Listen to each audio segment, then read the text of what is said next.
आज दिन भर ओवरसीज कांग्रेस के चीफ सैम पित्रोदा के एक बयान भी रहा और इस बयान से सियासी गलियारों में घमासान भी मचता रहा। क्या है सैम पित्रोदा का बयान और बयान पर क्यों छिड़ा है घमासान, सबसे पहले इसी रिपोर्ट पर नजर डाल लेते हैं। पार्टी के चीन के साथ हुए करार का इजहार सैम पित्रोदा ने दिन दहाड़े कर दिया है। ओवरसीज कांग्रेस के चीफ सैम पित्रोदा का बयान अक्सर कांग्रेस पार्टी के लिए बड़ी मुसीबत साबित होता आया है। अब ओवरसीज कांग्रेस के चीफ सैम पित्रोदा के एक बयान के चलते कांग्रेस पार्टी विवादों में भी है और बीजेपी के निशाने पर भी है। क्या है सैम पित्रोदा का वो बयान, आपको सुनवाते हैं। I don't know what is the threat from China. I think there is always this thing blown out of at times proportion because US has the habit of defining an enemy. Bharat और चीन के रिश्तों पर Sam Pitroda के इस बयान के चलते देश की सियासत में घमासान शुरू हो गया। बीजेपी ने पित्रोदा के बयान को लेकर कांग्रेस पार्टी और राहुल गांधी के खिलाफ मोर्चा खोल दिया कि जिस प्रकार की बात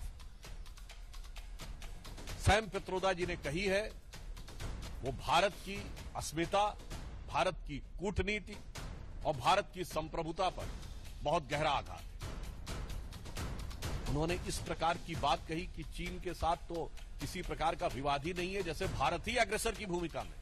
जो कुछ सैम पित्रोदा ने कहा है ये कोई आइसोलेटेड इवेंट नहीं है, आइसोलेटेड स्टेटमेंट नहीं है। इसी भाव और इसी विचार के अनेक स्टेटमेंट राहुल गांधी पहले दे चुके हैं। याद करिए राहुल गांधी जी ने विदेश में क्या कहा था कि चाइना ने बड़ा संघर्ष करते हुए ऊपर उठने का उदाहरण प्रस्तुत किया है उन चुनौतियों के बीच।